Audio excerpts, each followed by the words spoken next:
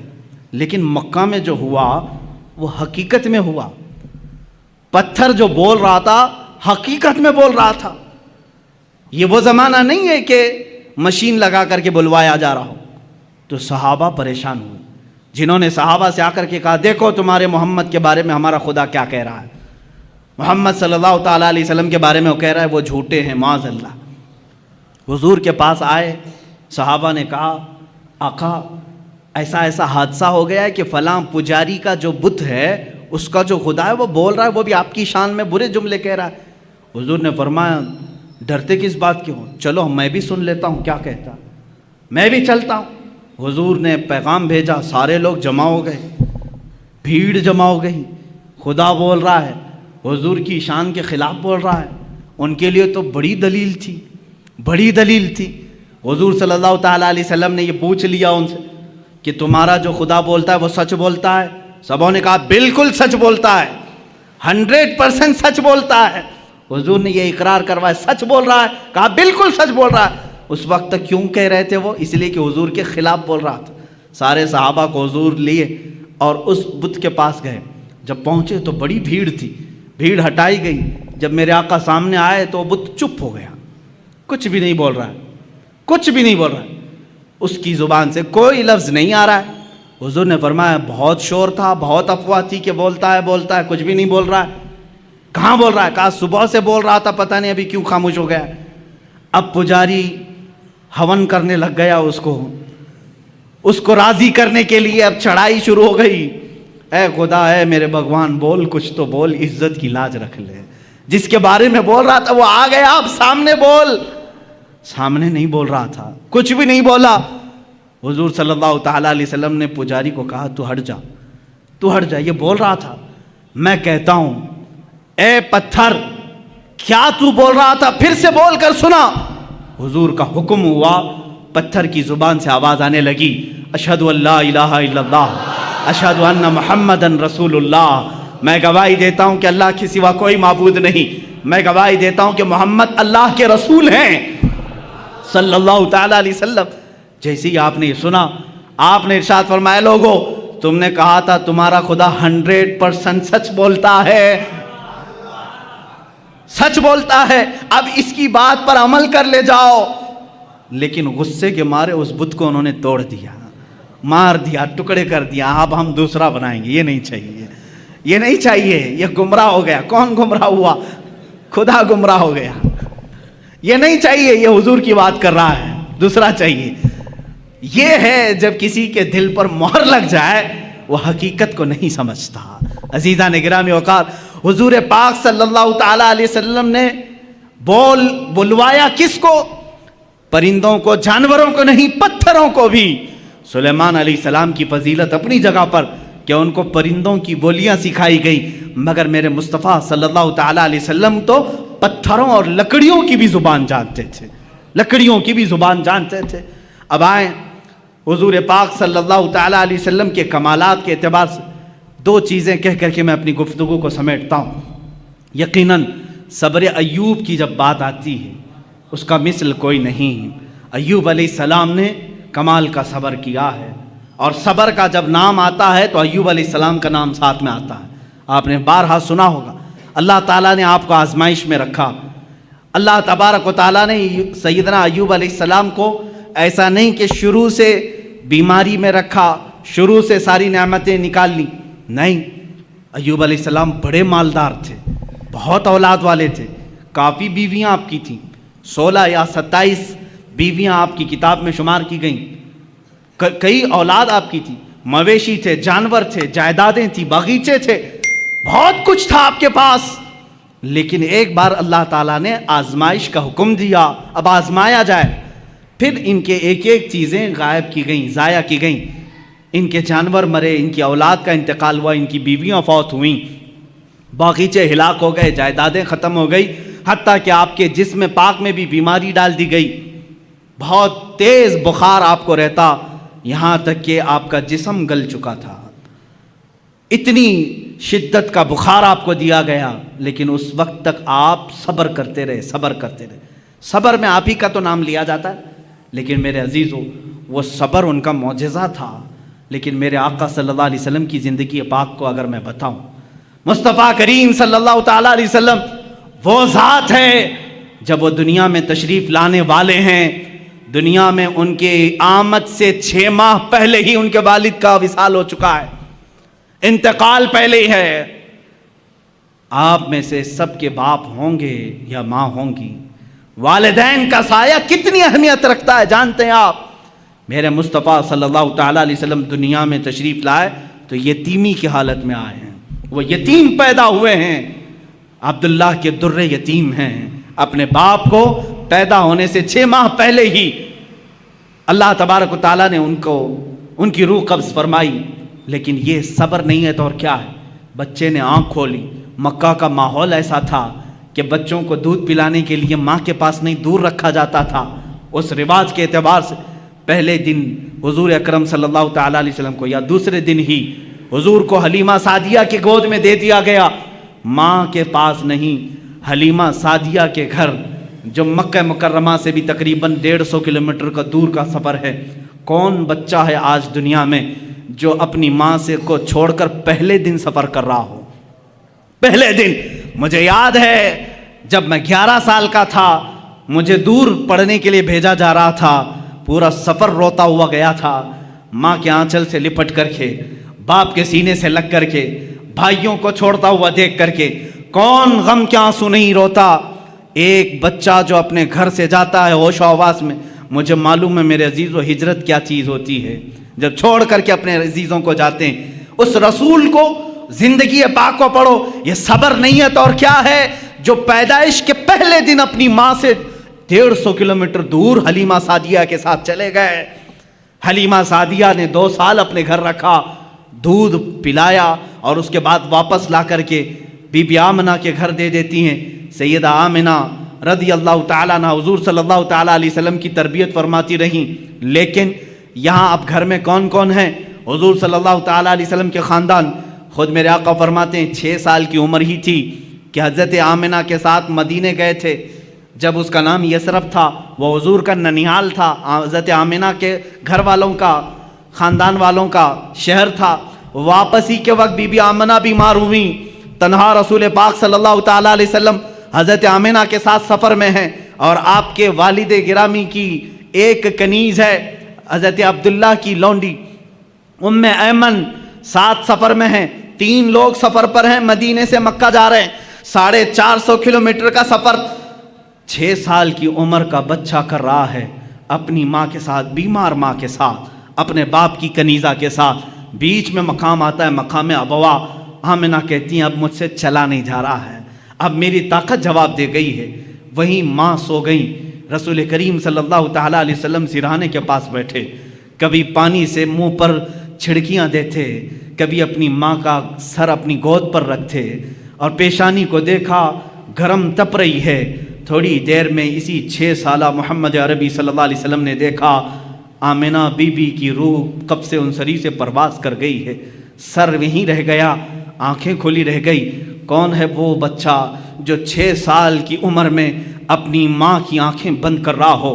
سفر میں کوئی نہیں، ایک کنیز کے علاوہ خود ہی اٹھتے ہیں اور زمین کو کھودتے ہیں، قبر خود تیار کی، قبر خود تیار کی، ایک کنیز کے سہارے اپنے ماں کے جسم ناز کو اٹھایا، قبر میں دفن کیا۔ ہے کوئی مجھے بتاؤ 6 سال کی عمر میں کوئی تجہیز و تکفین کے انتظام کرتا ہو، کوئی اپنی ماں کا جنازہ اٹھاتا ہو؟ 6 سال کی عمر میں کوئی سفر کا بوجھ اٹھاتا ہو؟ 6 سال کی عمر میں وہ احمد مختار نے اپنی ماں کا لاش مبارکہ اٹھایا اور قبر میں دفن کیا، اور تنہا سفر کر کے واپس مکہ آئے۔ مکہ میں آنے کے بعد یہ صبر کی زندگی نہیں ہے تو اور کیا ہے؟ میرے عزیزو، صبر ایوب کی داستانیں ہم سنتے ہیں۔ ایوب علیہ السلام کے پاس شروع سے بہت کچھ تھا، جائیدادیں تھی، اولاد تھی، بے شمار ان کے پاس مال تھا، مگر مصطفیٰ کریم یتیمی کی حالت میں دنیا سے آئے۔ 6 سال کی عمر پاک میں ماں بھی دنیا سے رخصت ہو گئی۔ 8 سال کی عمر میں جو دادا شفیق تھے، جو دادا نہایت رفیق تھے، آپ کی سرپرستی کرتے تھے، وہ تربیت کرتے تھے عبد المطلب، وہ بھی اس دار فانی سے کوچ کر گئے۔ عبد المطلب کو بھی دفن کیا، صرف چچا رہ گئے ابو طالب، جن کی پرورش میں رہے اور تجارت کرنے کے لیے پہلی مرتبہ 12 سال کی عمر میں یہ رسول پاک نکلتے ہیں۔ میرے آقا صلی اللہ تعالیٰ علیہ وسلم 12 سال کی عمر سے تجارت کر رہے ہیں۔ اب آؤ شادی کرنے کا موقع آیا ہے، 25 سال کی عمر میں 40 سال کی بیوہ خاتون سے، جس کی آلریڈی 2 طلاق ہو چکی تھی، خدیجۃ الکبریٰ رضی اللہ تعالیٰ عنہا سے نکاح کیا۔ کیا یہ صبر نہیں ہے؟ یہ صبر نہیں ہے تو اور کیا ہے؟ 40 سالہ خاتون سے نکاح کیا، لیکن اگر عورتوں کا شوق ہوتا تو اسی وقت 4-5 اور کر لیتے، لیکن جب تک بی بی خدیجہ نکاح میں تھی کسی دوسری عورت سے آپ نے نکاح نہیں کیا۔ آپ نے 25 سال کی عمر سے لے کر آپ کی عمر مبارکہ جب 50 سال کی ہوئی تب تک بی بی خدیجہ کے ساتھ رہے۔ اب سنیں، حضور پاک صلی اللہ تعالیٰ علیہ وسلم وہ دنیا کے عظیم باپ ہیں جن کو اللہ نے 4 بیٹیاں اور 3 بیٹے دیے۔ صبر کی بات آتی ہے، باپ ہل جاتا ہے، باپ اپنی اولاد کے لیے سب کچھ کر جاتا ہے۔ ایک بچہ بیمار ہو تو ہم نے باپ کو تڑپتے ہوئے دیکھا ہے، ڈاکٹروں کے لباس سے الجھتے ہوئے دیکھا ہے، اور اس کو دواخانوں اور ہاسپٹلوں کے چکر لگاتے ہوئے دیکھا ہے۔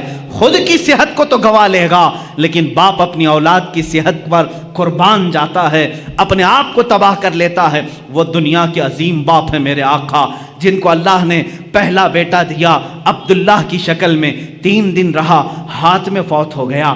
دوسرا بیٹا دیا قاسم کی شکل میں، چند ماہ رہا، اس کے بعد ہاتھوں میں فوت ہو گیا۔ تیسرا بیٹا دیا ابراہیم کی شکل میں، 6 مہینے رہا، کھلاتے رہے، اس بچے کے ساتھ کھیلتے رہے، اس کے ساتھ اپنی گود کو گرم کرتے رہے، لیکن 6 مہینے کے بعد اس بچے نے بھی اپنی آخری سانسیں لی۔ 3 بیٹوں کو یہ رسول پاک نے اپنے ہاتھوں سے دفن کیا ہے وہ باپ کے اندر صبر جو اپنے ہاتھوں سے اپنے بیٹوں کی تدفین کر رہا ہے۔ بچی تھی بیٹیاں، 4 بیٹیاں اللہ نے دی تھی، Bibi Zainab, Bibi Umm Kulsoom, Bibi Ruqayya, Syeda Bibi Fatima Al Zahra رضی اللہ تعالیٰ عنہا۔ صبر کے پیکر کو دیکھو، میں تمہیں صبر پوری زندگی میں بتاؤں گا۔ یہ وہ عظیم باپ ہے جب رسول کریم صلی اللہ علیہ وسلم نے اپنے نونہال ننھے بچوں کو اپنے ہاتھوں سے دفن کیا، کبھی واویلا نہیں کیا، کبھی ماتم نہیں کیا، شکر بجا لاتے رہے اپنے مولا کا۔ اللہ کے حبیب صبر کے پہاڑ بن کر رہے، لیکن جب آپ مدینہ طیبہ ہجرت کر کے آئے، مجھے بتاؤ کیا مکہ والوں نے پریشان نہیں کیا؟ آپ کے گلے میں رومال ڈال کر کے لوگ گھماتے رہے، جس سے میرے آقا کا گلا سوج جاتا تھا۔ کبھی میرے آقا صلی اللہ تعالیٰ علیہ وسلم کی پشت مبارکہ پر انہوں نے کچرے ڈالنے کی کوششیں کی۔ اللہ کے نبی صلی اللہ علیہ وسلم پر 3 سال تک انہوں نے سوشل بائیکاٹ رکھا۔ جب میرے آقا صلی اللہ علیہ وسلم نے پتے کھائے مکہ میں، اپنے گھر کے پاس پہاڑ کی چوٹی میں رہے، چمڑے گلا کر کے کھائے جاتے تھے۔ یہ صبر نہیں ہے تو اور کیا ہے؟ صبر ایوب کو تم نے پڑھا، صبر مصطفیٰ کو بھی دیکھو۔ میرے آقا صلی اللہ تعالیٰ علیہ وسلم کے سامنے ان کی اولاد دفن ہو گئی، لیکن جب بچیاں جوان ہوتی ہیں تو میرے عزیز ہو، باپ کے بڑھاپے کا سہارا بھی ہوتی ہیں، فصل بہار ہوتی ہیں۔ کون باپ اپنی بچیوں کی شادی دیکھ کر کے مسکراتا نہیں، خوشیوں میں رو بھی دیتا ہے۔ بیٹیاں اس کے لیے ایک نہایت ہی قیمتی تحفہ ہوتی ہیں۔ میرے آقا صلی اللہ تعالیٰ علیہ وسلم کی بڑی صاحبزادی سیدہ زینب جب ہجرت کر کے مدینے میں آئی، اونٹ کے اوپر سے ان کو گھرایا گیا تھا، جس کی وجہ سے وہ حمل سے تھی، حمل گر گیا تھا۔ واپس مدینے میں آئی، بیمار رہنے لگی۔ 1 سال نہیں گزرا تھا، حضور پاک کے سامنے وفات پا گئی۔ خود جنازہ پڑھایا، اپنی بیٹی کو دفن کیا۔ جنگ بدر میں گئے ہیں، اپنی بیٹی رقیہ کو حضرت عثمان کے نکاح میں دیا تھا۔ حضرت عثمان سے کہا رقیہ بیمار ہے، میری بیٹی کی تیمارداری میں لگے رہو، میں بدر میں ہوں۔ جنگ بدر میں رہے، خبر ملی آقا آپ کی دوسری صاحبزادی رقیہ کا بھی انتقال ہو گیا۔ میرے آقا صبر کر کے میدان بدر میں رہے، دفن میں بھی شریک نہیں ہو سکے۔ واپس مدینے میں آئے، تیسری بیٹی تھی ام کلثوم، اپنے عثمان ابن عفان کے نکاح میں دیا۔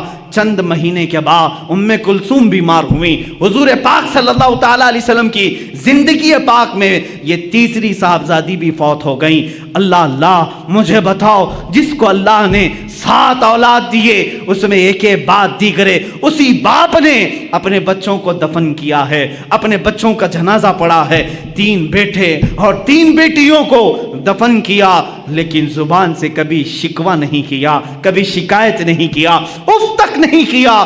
صبر ایوب کا مقام اپنی جگہ پر، صبر مصطفیٰ کا مقام اور ہے، میرے آقا کا صبر کا مقام اور ہے۔ آخر میں صرف فاطمۃ الزہرا باقی رہی جب آپ کی وفات کا وقت تھا۔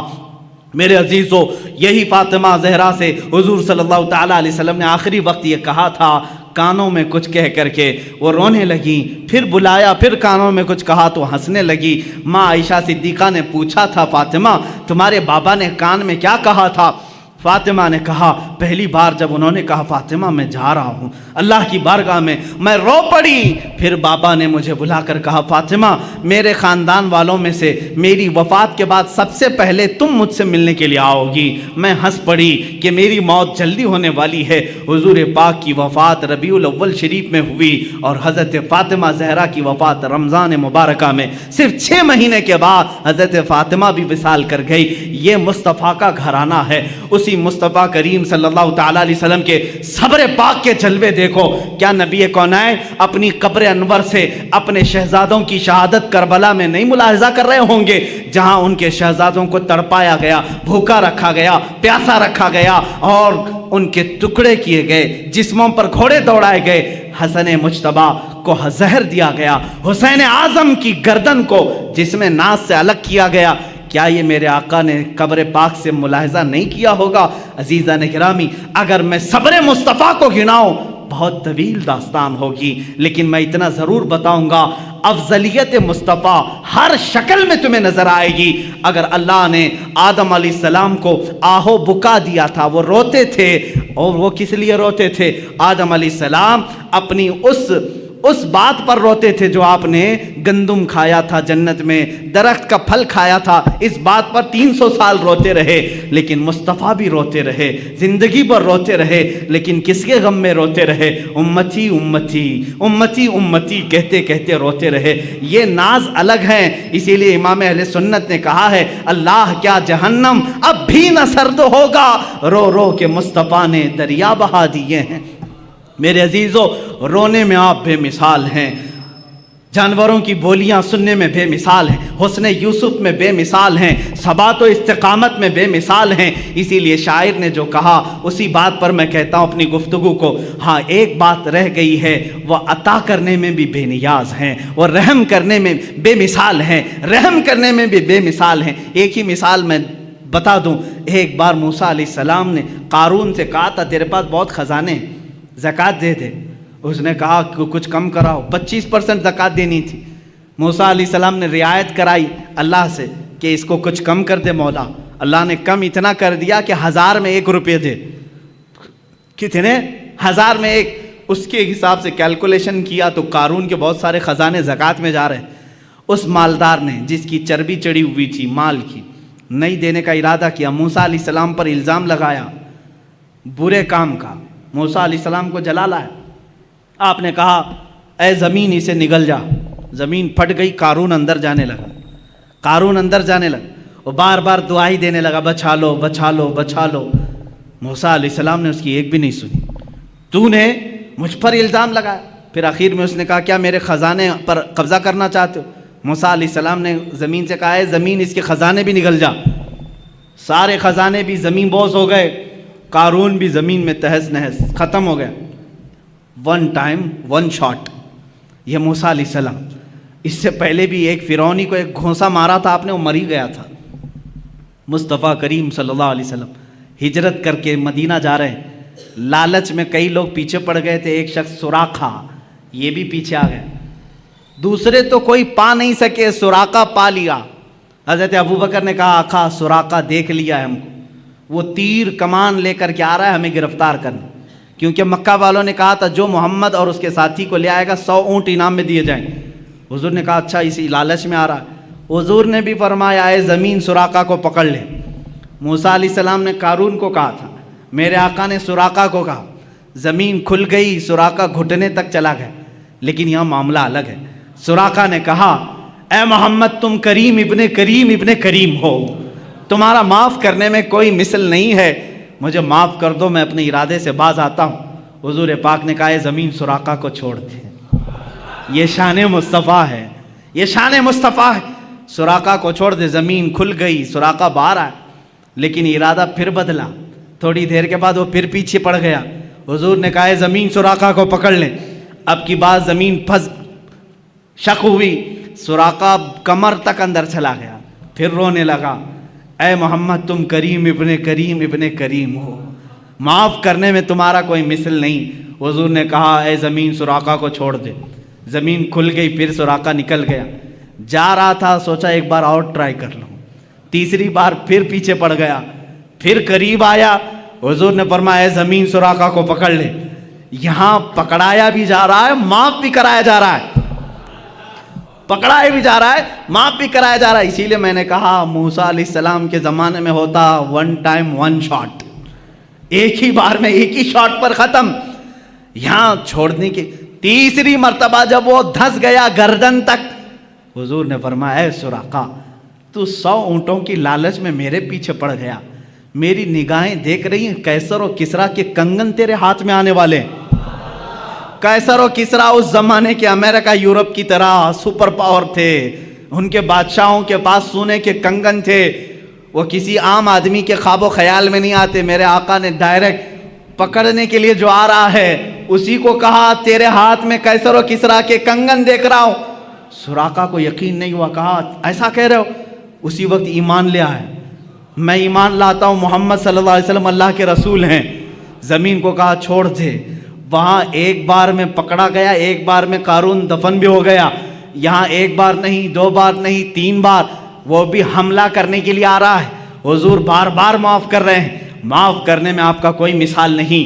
یہاں تک کہ حضور کی وفات کے بعد قیصر و کسریٰ فتح نہیں ہوئے، صدیق اکبر کے زمانے میں قیصر و کسریٰ فتح نہیں ہوئے، عمر فاروق کے زمانے میں چل کر کے سراقہ بہت بیمار ہو گئے۔ اب یہ سراقہ صحابی رسول ہیں، پکڑنے کے لیے گئے تھے لیکن صحابی رسول ہوئے۔ یہی تو بازار مصطفیٰ کی بات ہے، جو جان لینے جاتا ہے وہ جان دے کے آتا ہے۔ حضور پاک صلی اللہ تعالیٰ علیہ وسلم کے صحابی ہیں، ادب سے ہم کہتے ہیں سراقہ بہت بیمار ہو گئے۔ لوگوں نے کہا چلو آخری وقت ہے عیادت کرنے کے لیے، سب آئے، آخری وقت لوگ دیکھنے کے لیے آتے ہیں، لوگ آنے لگے۔ سراقہ نے کہا کیوں آ رہے ہو؟ کہا آخری وقت ہے، تیمارداری عیادت کے لیے آ رہے ہیں ہم۔ کہا سب کو بھگایا، جاؤ میں مرنے والا نہیں ہوں، جاؤ میں نہیں مروں گا۔ کہا اتنے کانفیڈنس کے ساتھ؟ کہا ہاں، اس لیے کہ میرے نبی نے فرمایا سراقہ تیرے ہاتھ میں قیصر و کسریٰ کے کنگن دیکھ رہا ہوں، ابھی میرے ہاتھ میں آئے نہیں تو میں مروں گا بھی نہیں۔ یہ یقین تھا صحابی رسول کا۔ اور اس کے بعد حضرت عمر فاروق کے زمانے میں ایران بھی ٹوٹ گیا، روم بھی ٹوٹ گیا، قیصر و کسریٰ کا مال صحابہ نے مال غنیمت میں مدینے پہنچایا، اس مال غنیمت میں قیصر و کسریٰ کے کنگن بھی آئے۔ امیر المومنین عمر فاروق نے فرمایا میں نے سنا تھا رسول اللہ صلی اللہ علیہ وسلم سے یہ کنگن سراقہ کے ہاتھ میں ہونے چاہیے، لے جا کر کے ان کو پہنایا گیا اور اس کے بعد وہ خوشی سے جھومنے لگے۔ چند ہی دنوں کے بعد آپ کی وفات بھی ہوئی۔ عزیزان گرامی، یہاں بات یہ عرض کرنا چاہتا ہوں، اس رسول کا معاملہ یہ ہے، عطا کرنے میں بے مثال، رحم کرنے میں بے مثال، معاف کرنے میں بے مثال۔ اسی کو امام میرا کہتا ہے بریلی کا، میرے کریم سے گر قطرہ کسی نے مانگا، دریا بہا دیے ہیں، در بے بہا دیے ہیں، واہ کیا جود و کرم ہے شہ بتا تیرا، نہیں سنتا ہی نہیں مانگنے والا تیرا۔ حضور کی بات تو یہ ہے، چور حاکم سے ڈریں یا مات الگ ہے۔ چور کس سے ڈرتا ہے؟ پولیس سے ڈرتا ہے نا، پکڑنے والا آیا تو چور ڈر کے بھاگتا ہے، لیکن آقا آپ کی شان ہی الگ ہے، آپ حاکم ہیں اور چور آپ ہی کے پاس چھپنے کے لیے بھی آتا ہے، یہی چھپنے کے لیے آتا ہے۔ اسی لیے امام زمن کہتے ہیں ڈھونڈا ہی کریں صدر قیامت کے سپاہی، قیامت کے دن کچھ مجرموں کو فرشتے ڈھونڈ رہے ہوں گے، فلاں مجرم کہاں ہے، فلاں وہ کام کیا تھا، یہ کہاں ہے، وہ کہاں ہے، جرموں کا اعلان ہو چکا ہوگا، فرشتے ڈھونڈ رہے ہوں گے، لیکن کچھ مجرم مل نہیں رہے ہوں گے، کچھ مجرم مل نہیں رہے ہوں گے۔ اس کو امام زمن نے اپنے شعر میں یوں کہا ہے، ڈھونڈا ہی کرے صدر قیامت کے سپاہی، وہ کس کو ملے جو تیرے دامن میں چھپا ہو، حضور کچھ مجرموں پر اپنا دامن رکھے ہوں گے، آقا رحم کرنے میں بے مثال ہیں۔ میرے عزیزو، ابھی 12 دن ہیں، آپ روزانہ میرے مصطفیٰ کی بات سنیں گے، اپنے ایمان کو تازہ کریں گے۔ آج میں سمجھتا ہوں کہ آج کی یہ محفل یہاں تک میں اس بات کے ساتھ ختم کرتا ہوں، لا یمکن الثناء کما کان حق ہو، بعد از خدا بزرگ تو ہی قصہ مختصر یا رسول اللہ، لیکن رضا نے ختم سخن اس پہ کر دیا، خالق کا بندہ خلق کا آقا کہوں تجھے، حیران ہوں میرے شاہ میں کیا کیا کہوں تجھے۔ وآخر دعوانا الحمدللہ۔